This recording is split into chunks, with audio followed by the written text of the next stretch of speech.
guys for joining this evening. We are Gravity 9, so we're a software development company.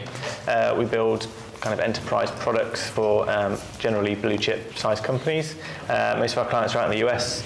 We've got delivery in the UK and Poland and some in South America. So we're kind of a widely distributed team.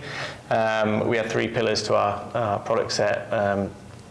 Software engineering is our core. We've got product, user experience and design, and then more recently AI capability to include intelligence into the products that we build. I'm going to hand you over to Loghman, who is our AI lead.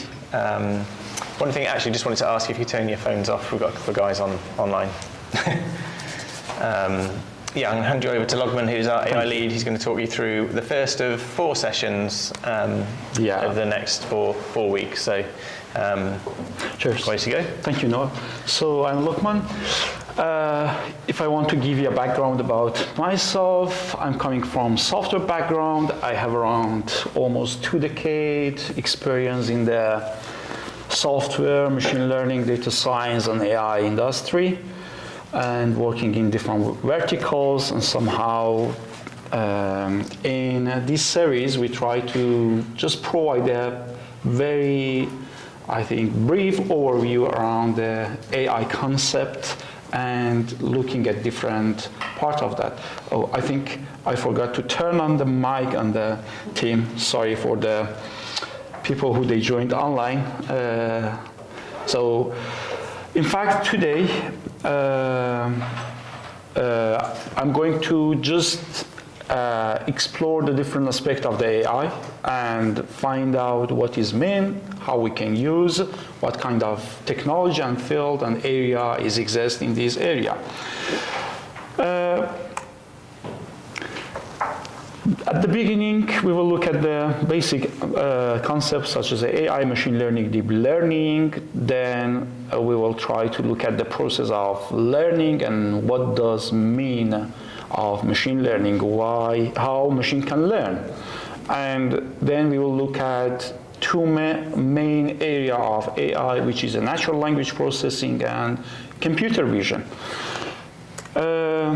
So, as I think a main concept, AI is a field of study when we try to build and create systems that can think and act as a human. So, in fact, we try to replicate ourselves. But we have 2 types of AI.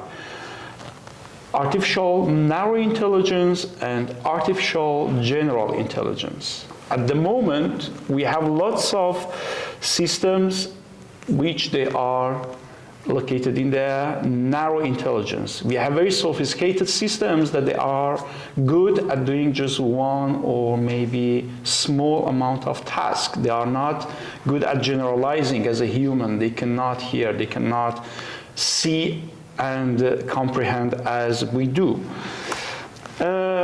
If you try to go back and look at the history, the first attempt was symbolic AI, in fact, in the AI area, when we try to create a large set of rules and the programmers try to embed those rules inside a code or a program, and then we pass the rules and the data, and the system or the program try to answer our questions. So those trends was a common trend for almost 4 decades until beginning of 1980, and then the machine learning emerged.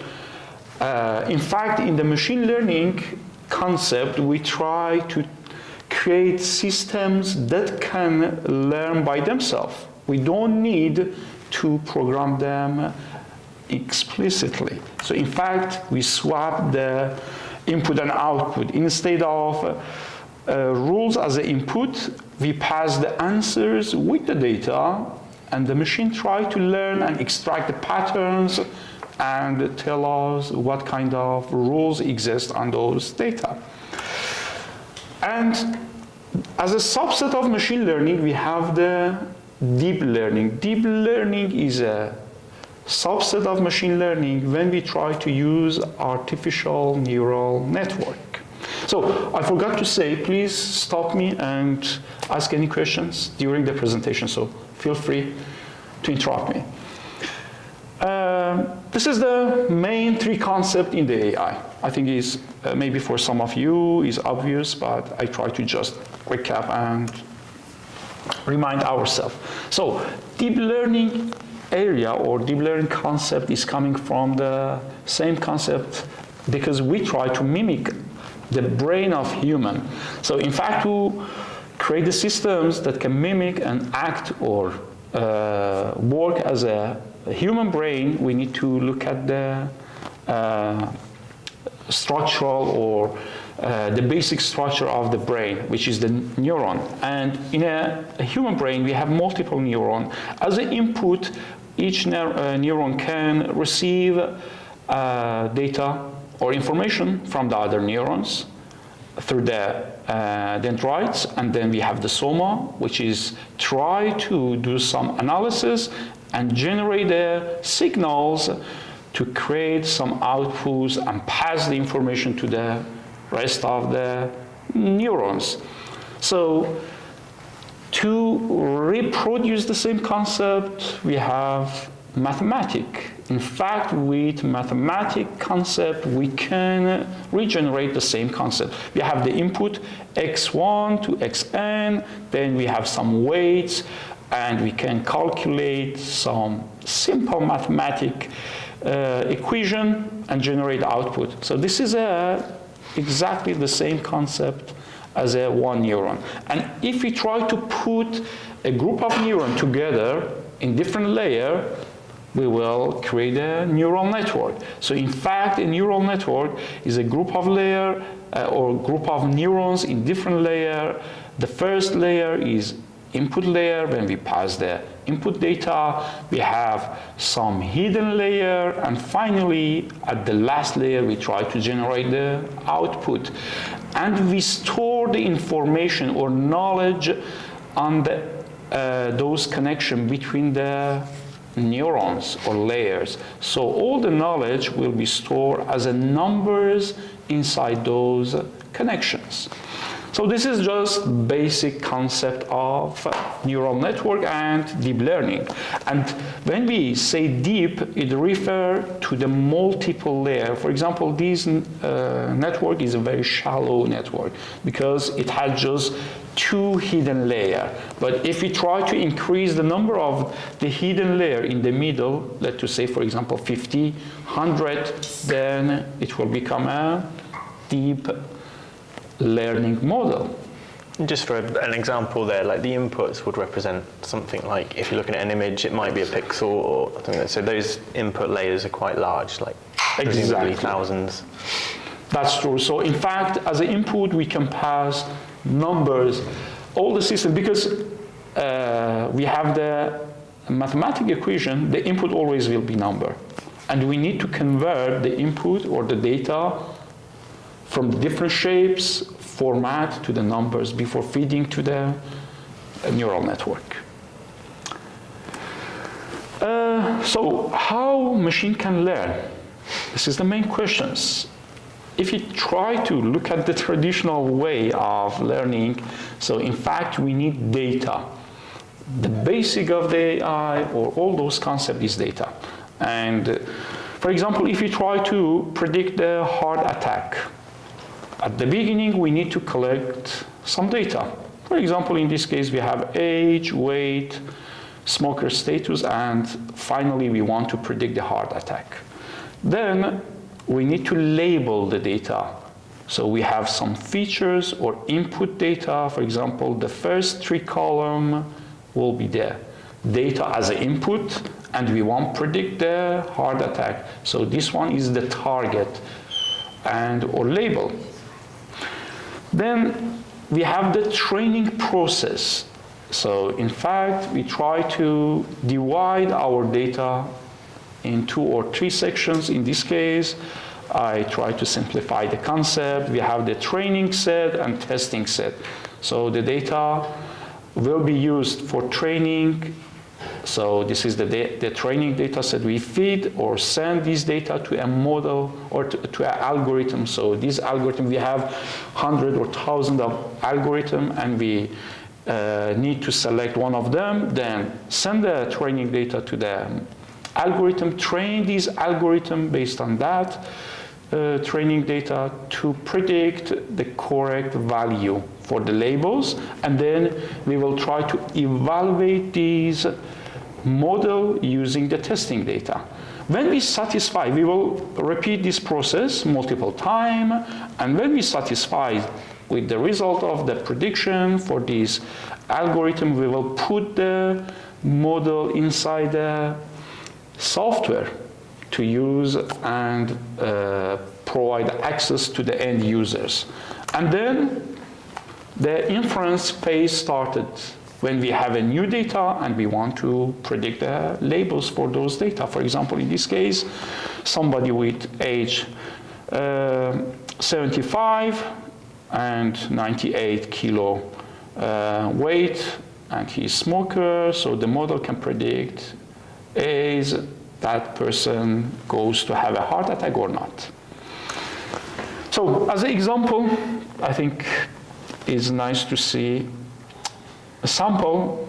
You don't need to understand the code. It's just very simple example. We try to predict the ride fare for Uber, for example. Just we want to simulate the concept. We have some data. The input will be the distance that the person wants to travel, and the output will be the... sharing that, actually. Oh, it's not sharing? Mm-hmm. And to stop the sharing, I think I need to move that one to the other screen. In fact, there you go. So in this case, I need to move to this side. So in this case, what we have, in fact, I'm trying to find the mouse. It will be a little bit difficult to... Oh, you got it. It's over there. Yeah. Oh, yeah. So as input data, we have the distance, and as an output, we want to predict the fare or the cost for this travel. So we created a small data set. Then what we did, we need to check the data. So the first part is just to see and visualize the data. It's very simple. The distance compared to the ride fare, and as you can see, the data is distributed on that plot. And we can see it's a very easy to use a line to somehow predict the value for those. So if I try to go down, so in fact, at the beginning, we created the features and the target. We separated those two items and just trying to repeat the same concept of the training. Then we have the training data set with the test data set. Then we converted some of the numbers and the input value. For example, we have the to be in the same range. We try to use a linear model, which is one of the machine learning model. It's a linear regression, and then we train the model. So I will skip this rest. In fact, this red line is the model that we created and we trained, and those blue dot is the test value or the test data, and we can see and evaluate our model. The average difference between the prediction using this line with the actual fair value is almost around $1.70. So it means the model can predict very well. So then what we can do, in fact, we can use the trained model to predict next, I think, requests for the new client. So for example, if somebody wants to travel 3.5 miles, so the price will be that, and so on. And what we can do, we can save this model, put this model inside the software and use the model repeatedly. So, yeah, this is just one example, just to show you. In this case, in fact, let's keep it here because I think I need to show the other one as well right here. So, in fact, we have the label in the first option, but sometimes you don't have any labels to predict, and the data is not prepared. Hopefully I can find the, yeah. Having two screen is get tricky. So sometimes we don't have any label or target variable, and we call those kind of problem unsupervised problem, and we are looking to find pattern inside those data without knowing anything from the beginning. So in this case, for example, we want to cluster our customer data into different segments and put them in different segments, specifically for marketing purpose. So if you have a list of the customer, how you want to target them for different campaigns. So in this case, what we did, in fact, this is the data set that we have. In the data set, we have the customer ID, gender, age, annual income, spending score. So the spending score is a number between 0 and 100. So in fact, it shows how much this person spent in the past. And then we can check different aspects of these data set or our client specification. For example, at the beginning, we can look at the age range, how the client distributed based on the age. For example, in this case, we can see almost around 35% of our clients have the age between 30 to 40 years old. Or if you try to visualize, we can see or compare the annual income, and I think the most proportion of our client income is between 50K to almost 80K, and so on. So we can look at the spending score. So we have lots of clients with spending score between 40 to 60.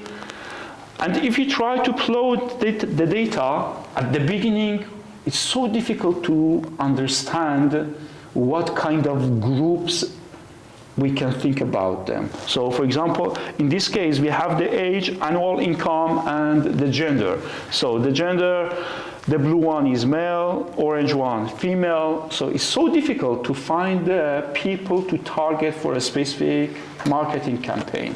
But we have some sort of algorithm. I will pass that one because it gets some technical, but after running and training a model, it helps us to extract meaningful concept or information. For example, in this case, we reach to the point that we can say we have almost 5 different group of customers.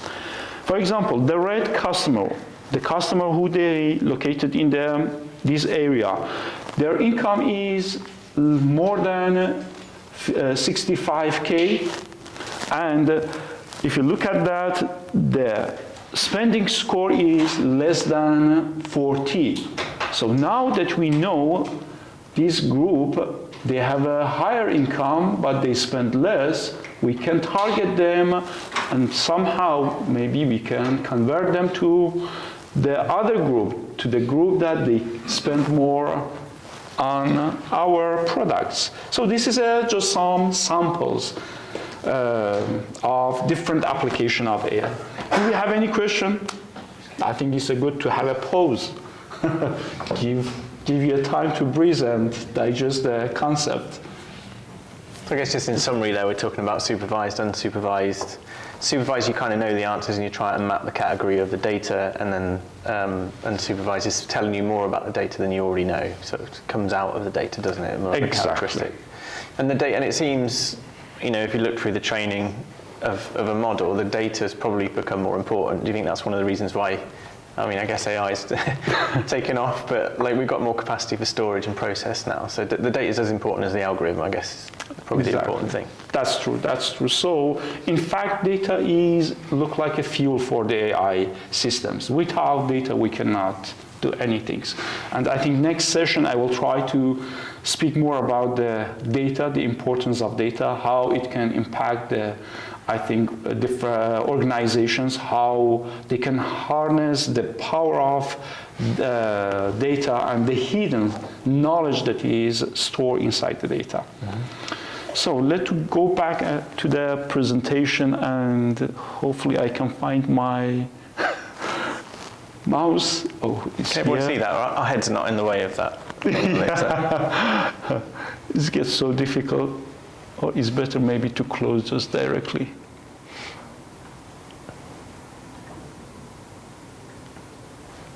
Okay. And yeah.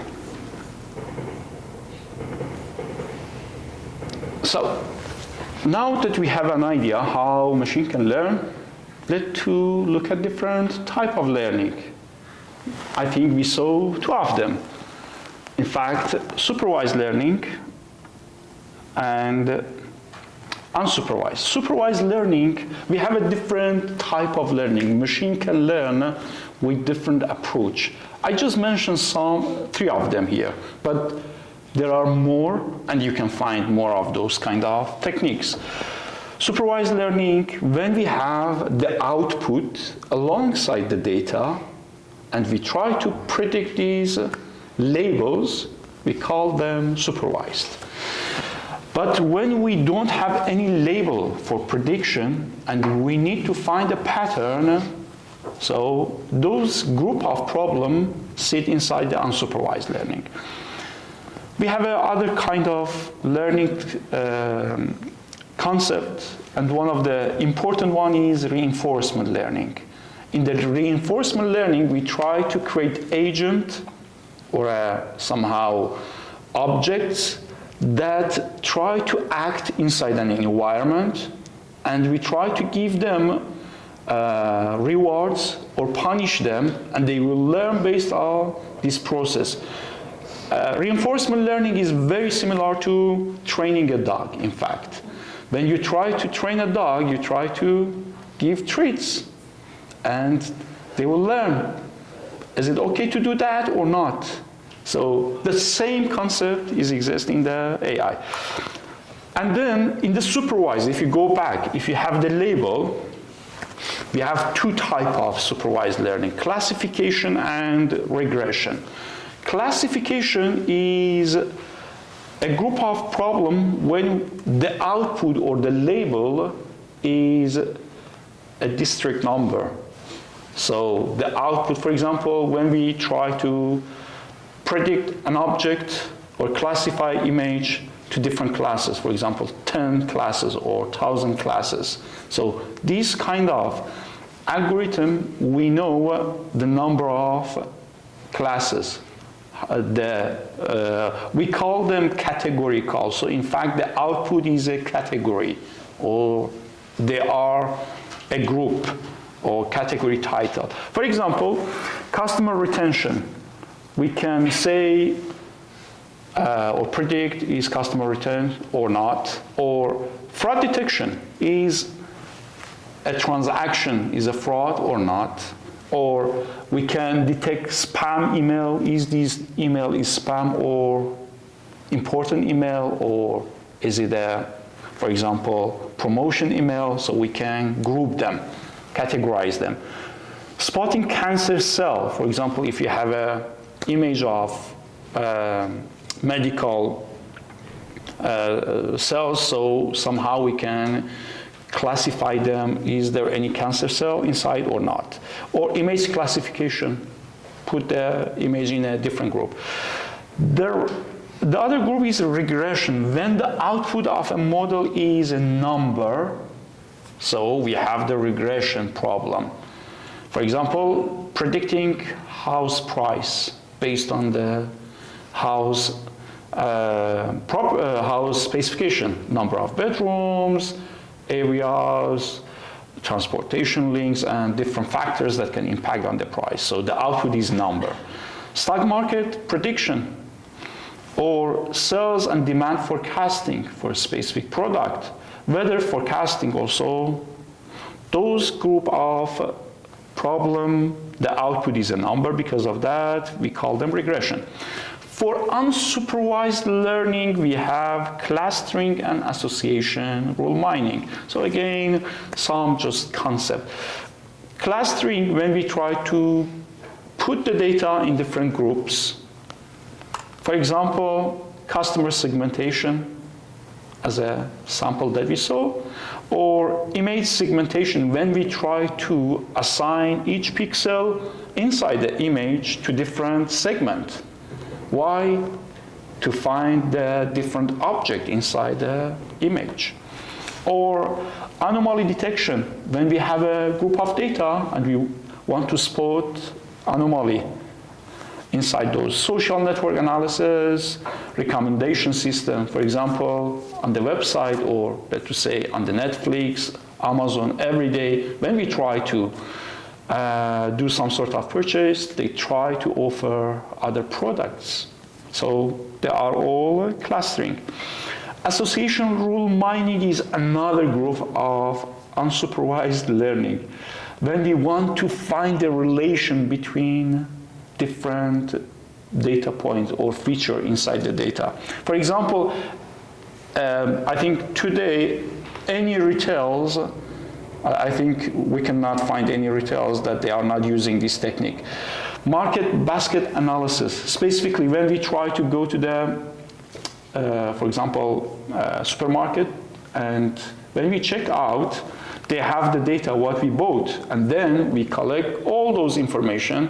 Then they ask them, okay, let's find a relation between different items in their basket. If somebody, for example, try to buy egg, are they going to buy, for example, milk at the same time or not? So, okay, now we have an idea how we can arrange different items in the store. Or diseases diagnosis, finding relation between symptoms with the disease. Or search engine optimization. This is another application of association rule mining. And for reinforcement learning, I think for some of you it might be too much, but I just list some samples. In the reinforcement learning, when we try to train a system by rewarding or punishment. So we have different samples, such as playing a game. So we can have a application or software that can learn from the error. Or robotic arm control, when you have a robot and it try to learn from its mistakes. Autonomous vehicle, I think, is a very general concept at the moment. Specifically, auto park, for example, lots of cars at the moment you can use a key and it will park by itself. So it learns from the mistake at the beginning and it fixes itself every time and learn to avoid any obstacle. Medicine discovery is one of the very important one, and specifically, for example, during the COVID, Moderna is another, I think, very obvious example. They didn't follow any traditional procedure for vaccine discovery. In fact, they used the AI. Energy management, algorithmic trading in finance. Lots of markets now, they are using the AI to do the trading.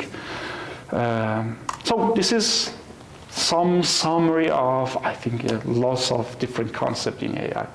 Do we have any question?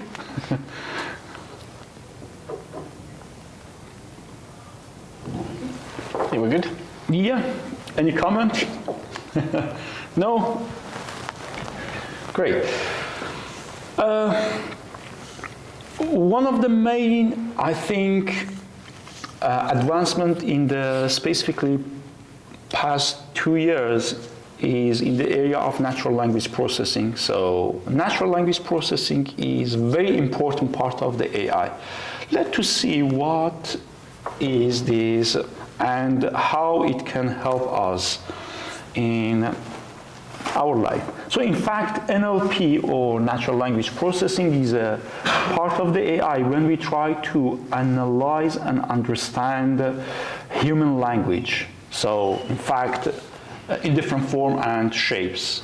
To say, for example, spoken, written, or in fact, in different languages, system try to understand our language.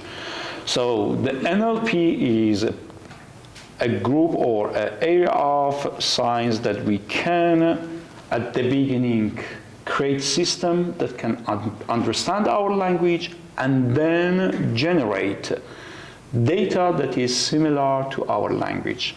So in fact, NLP has 3 sub-area or sub-field: natural language understanding, natural language generation, and speech recognition. So let's look at each of them. I think it's better to have a deep dive a little inside the concept. Before doing anything for a system, it needs to understand our language. So how we can create a system that can understand? We have NLU, natural language understanding. In fact, computers cannot calculate or process anything rather than numbers. So to create a system that can understand our language, we need to convert the language to the number. So we call this process embedding. In fact, we have some sort of AI models that they take the text as an input, for example, in this case, and they create numbers. And those numbers, they contain the meaning of the language. It's not just a number, because the context is important. When we are speaking, we try to convey a context. So in fact, the embedding, we call them embedding. Those embedding is a group of numbers that try to reflect the meaning of the text. And we have a different application for natural language understanding. For example, search engine. When we try to write something, a query on the Google, before receiving any or providing any response, the Google needs to understand the meaning of the query and then run the search. Or classifying important emails. So the content of the email should be understood by the system and then find the importance of this email and categorize that as an important email. Or reading comprehension, when we have, for example, a large amount of text, and if you want to, for example, summarize this text. So, or medical diagnosis based on symptom description. So there are lots of applications for natural language understanding. So if I go back, in fact,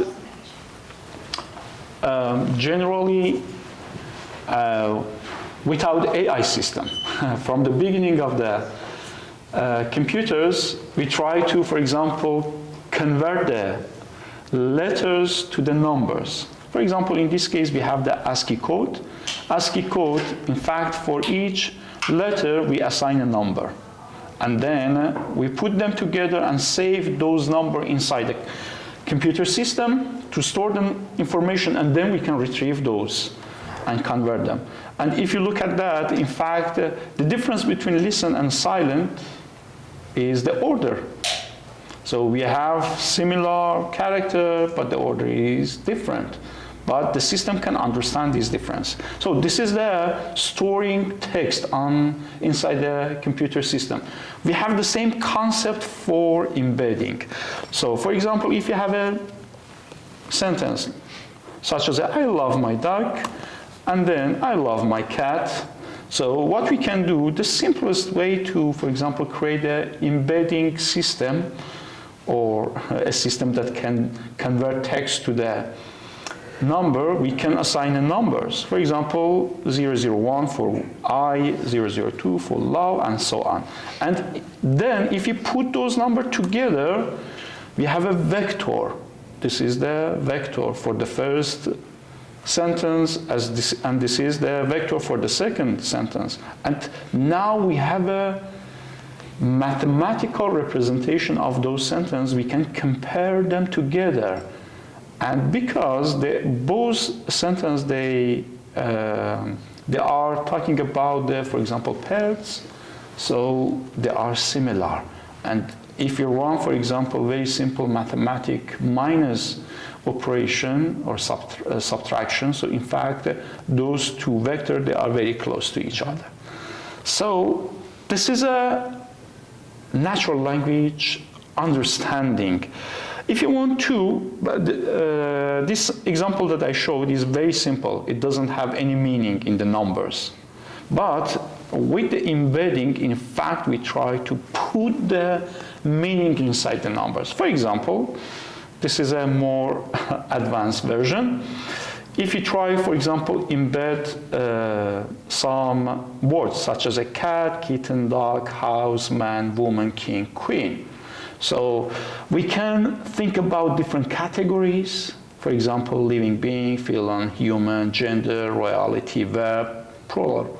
And then assign some numbers that is represent the relation of these word with this category. For example, cat, living being, 0.6, or feline, 0.9. But if you come down, for example, for dog, the relation with the feline is minus 0.1, and so on. Now, in fact, we try to embed the meaning inside the number.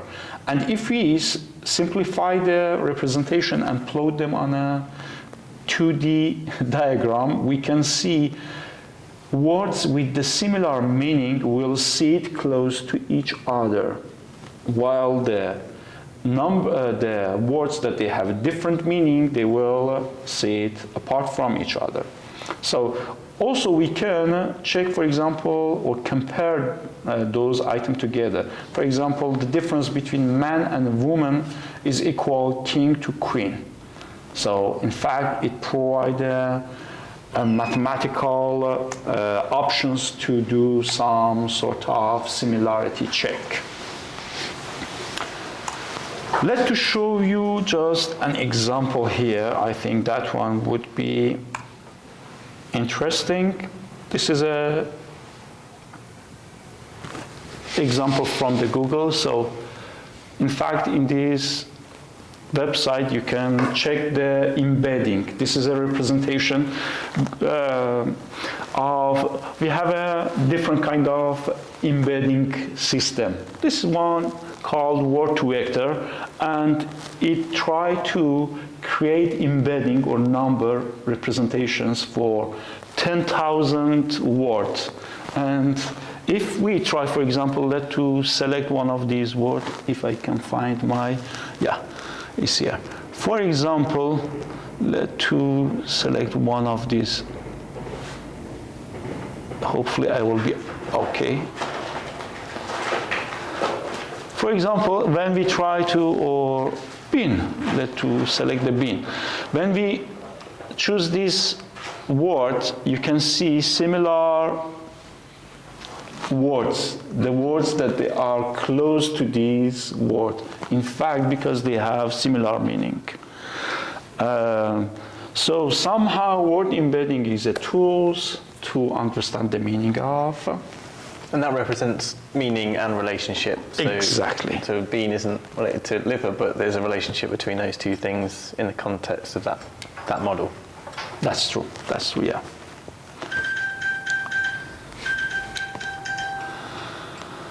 I prepared the code, but I will skip that one because if you like, I can share later on how to create, for example, embedding for your data. Sometimes, for example, let's just say if you have a data for a specific domain, the embedding should be different from the other domain. For example, the language that we try to use in, for example, law and regulation is so different compared to the, for example, language that we try to use, for example, in a transportation or maybe in a, I don't know, other domains, healthcare or those kind of things. Do we have any questions? Hopefully, yeah. I have lots, but they're coming and going.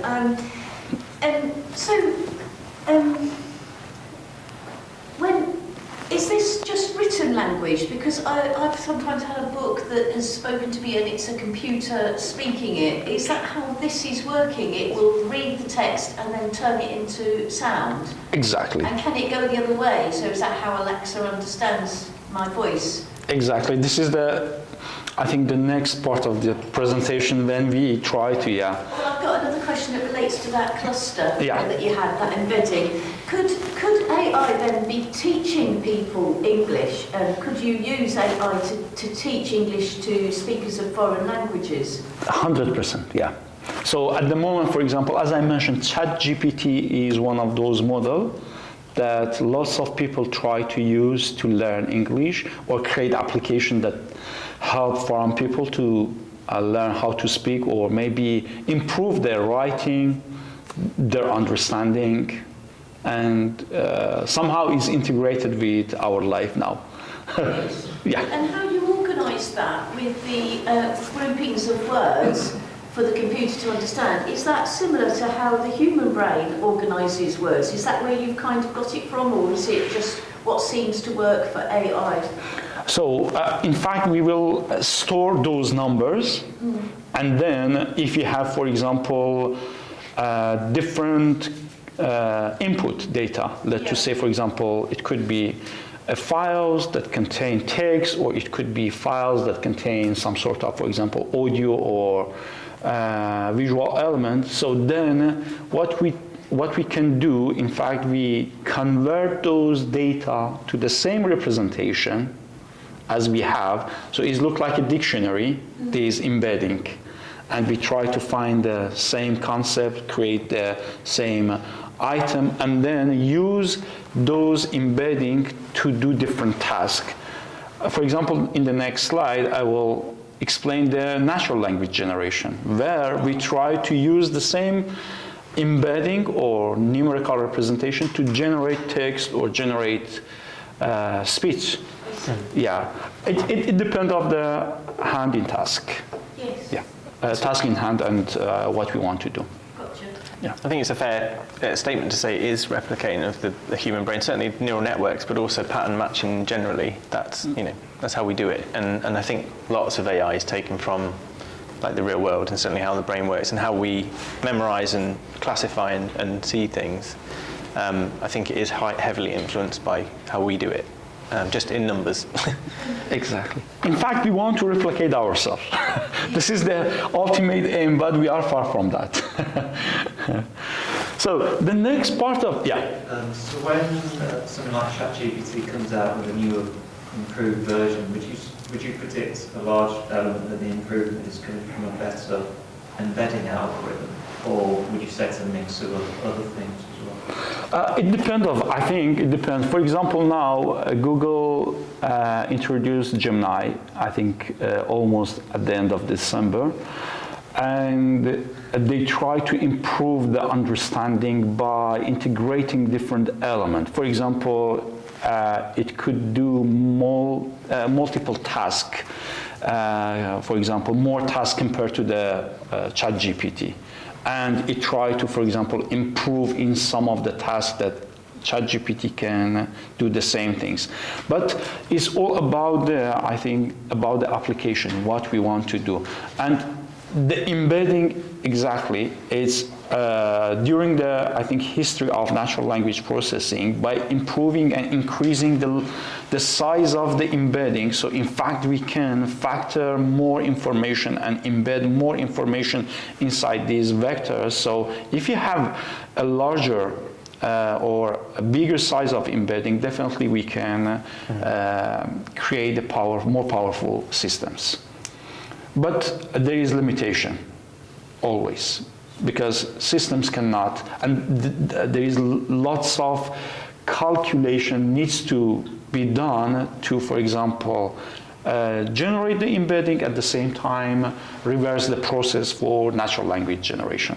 So the second sections, or the second subfield of natural language processing is natural language generation. When we have the embedding and we want to create a system that can generate the text, for example, in this case, and we call them NLG.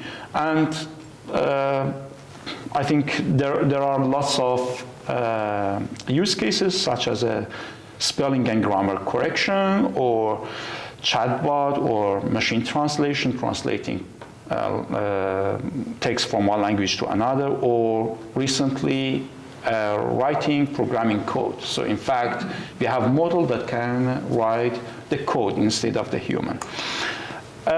We have different architecture to do that, or neural network architecture. I just mentioned some of them. You don't need to know about them, but recurrent neural network, or long short-term memory, or transformers. There are some sort of main architecture for algorithm that we try to use for natural language generation. So if I try to simplify the process of generation, is almost about the predicting next word, specifically in the text generation. When we have a text, we want to create a model that can predict the next word in the sentence.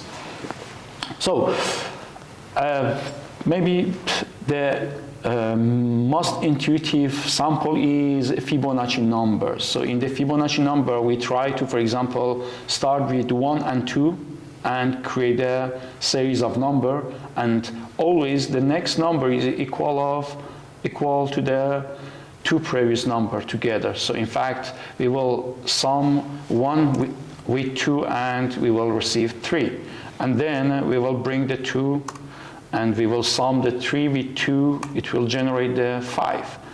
Then we will pass the 3 and sum them together to predict the next number in this series. So we have the same concept in the natural language generation. In fact, if you have a sentence such as that, for example, today the weather is nice and I see a beautiful blue, what is the next word? Now system need to predict that one. So we will pass first word, we will expect the model to predict the next word, and then so on. So each time the model will receive one word and it will try to predict the next word until we will generate the correct answer or prediction for the next word in this sentence. So this is the process of language generation, and it's all based on the probabilistic or probability. So they are not static model. Every time you try to ask an AI model, they can generate different output for you based on the probability of, I think, concept, the probability of the output. Do we have any question? And the last part of the natural language processing is speech recognition, when we have text to speech and speech to text. So in fact, we can convert text to speech, and at the same time, we can generate text from the speech. And they have lots of application. For example, for text to speech, one of the nice applications that I saw is synthesizing Hollywood actors' voice. So instead of inviting them into the studio, spending multiple time going through the script, recording that. So there are some AI models that can generate the speech. They pass the script to the model. They configure the model, for example, the tone, the volume, I think the different characteristic of the voice, and then the model will generate the speech for them. Or I think recently I saw a very nice application, music generation. So you can write a text. I think Musicify, I think, I'm not sure, but if you search, you can write a text and it will generate the music based on your description. For speech-to-text, movie subtitle, call analysis, one of the main applications of speech-to-text in customer support teams. And today it has lots of applications, specifically to, for example, run some sort of sentiment analysis on the calls, understanding the issues, and finding more information. And media content search, for example, when you try to search the YouTube, in fact, it tries to use the speech-to-text somehow to generate the textual information about each media, each video. Great, we have different tasks that we can use NLP to do for us. Those are more technical concepts, look like a language modeling when we try to create a model of a language, text classification, information retrieval, information extraction, conversational agent, text summarization, question answering, and we have multiple different tasks at the same time. They can be used for different applications such as a search engine, sentiment analysis of customer review, or screening, for example, CV or resume during the hiring process. So lots of, I think hiring system at the moment, they are using AI system to scrape the information from the CVs, classifying document to different groups, and so on. I will skip that. If there are any questions, do we have any questions or? Just, I mean, I suppose just not a question, more of a maybe a response to the question around the increase in the power of, say, ChatGPT. That's about the size of the data, the number of processes, the algorithms, and the closeness. It's a combination of things, isn't it? That brings, version 5 out will be more powerful. Exactly. It's about the data and the data points, isn't it? That would sort of make the next version more powerful. Yeah, the data is really important. The amount of data that they try to use for training those kind of model, and then the structure of the model or the architecture is another concept. For example, we have smaller models that they outperform the larger model because they optimize the architecture of those models and they try to enhance the process. And I think lots of factors can impact on the process and provide better models. So I will be quick for the last part, which is another area, very different, computer vision. Vision is one of our, I think, main sense. From the childhood, we learn a lot by see our environment, our surrounding. And the same thing is true about the computers. So computer vision is the area when we try to create systems that can understand the world as we do. There are lots of applications from face recognition. I think everybody now has a smartphone that they can unlock the phone with their face, or using the computer vision to detect for example, tumor in the brain. And specifically in the healthcare, computer vision has lots of, I think, improvement. And today, hopefully we will see more, but today we try, I think the whole industry try to enhance the process specifically to mitigate the human, I think, error through the process. Self-driving cars is another application which is very obvious, but is not based on the only computer vision. In some cases, for example, Tesla is fully based on the computer vision, but we have some sort of systems that they try to use the other input data, such as a LiDAR or radar or other kind of input data. In the retail, for example, Amazon Fresh Store, now you don't need to stay to pay in the cashier. You will pick your product, put the product in the basket, go out, and they track everything using the computer vision systems. In the agriculture, crop monitoring and analysis is a very common, I think, specifically with the demand in this area. Manufacturing, lots of, I think, factory try to use the vision system to for quality control in the process of the manufacturing.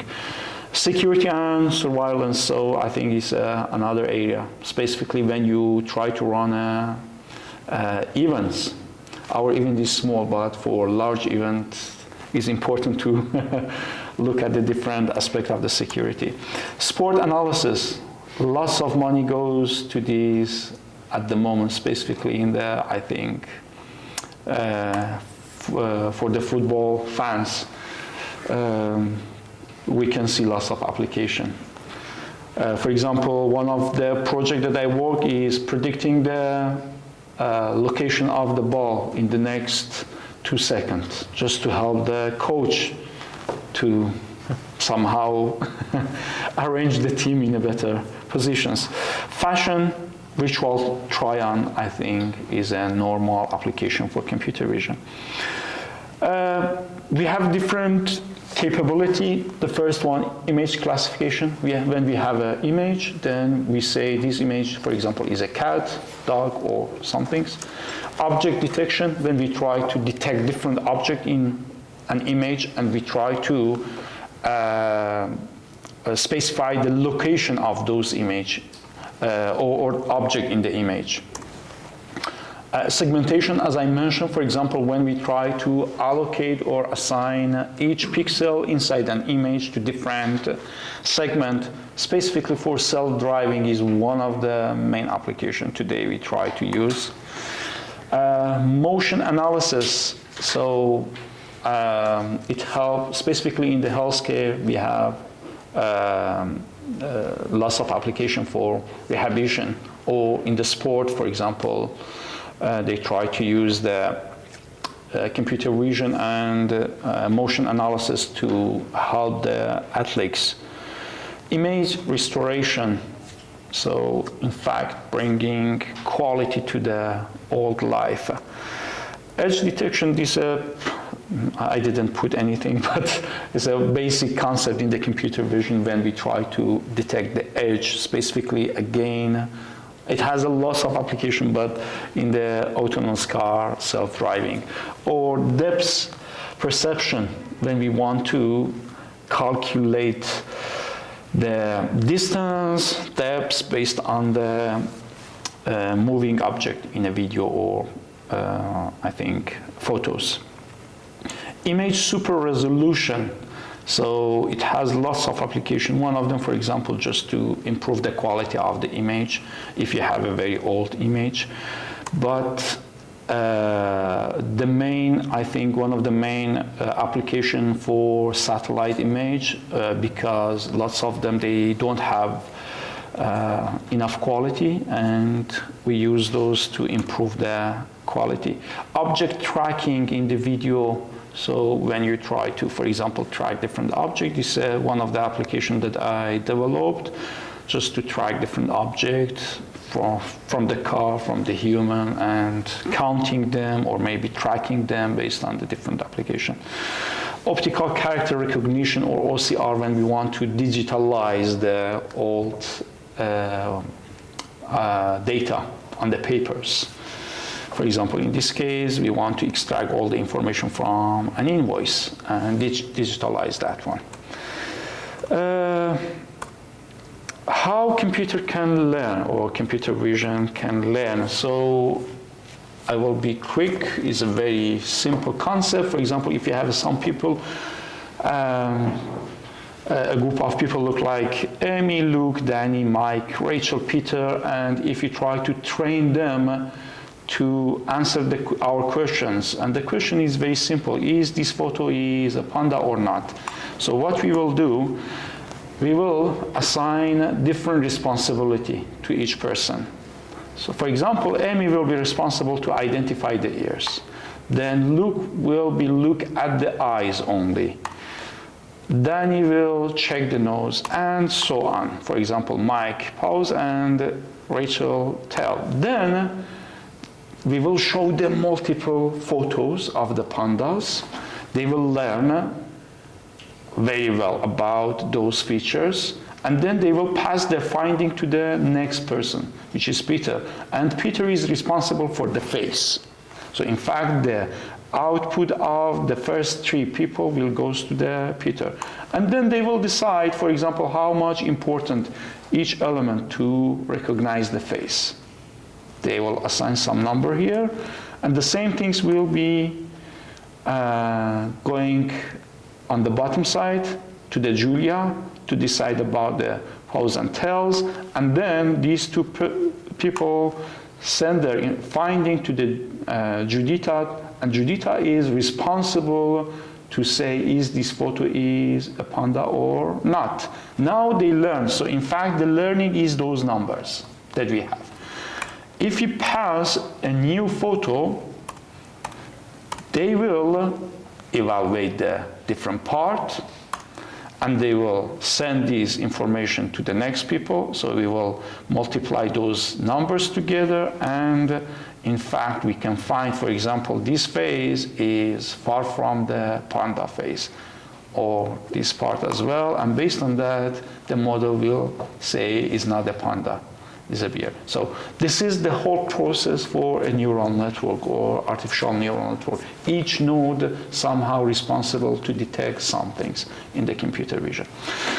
I try to be very quick, but this is the presentation, and as a takeaway, I'm just trying to recap what is artificial intelligence when we try to create machines that can think and act as a human. Machine learning, when machine try to learn by itself without human involvement.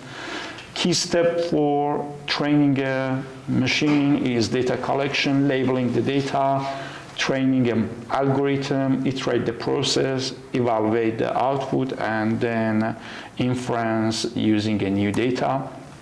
Deep learning is a part of the machine learning when we try to use the artificial neural network. NLP is a part of AI that we try to analyze data similar to the spoken or written data. Natural language understanding when we try to understand the natural language. And word embedding is the numerical representation that try to store the meaning of the natural language, and NLG is a part of the NLP that try to generate the natural language output, speech recognition, try to convert text to speech or speech to text, computer vision, when we try to create system that can analyze and understand the visual element. Thank you very much. So I highly encourage you to follow us on the LinkedIn. If you like, you can scan the barcode and it will direct you to the LinkedIn page. Thanks a lot for listening.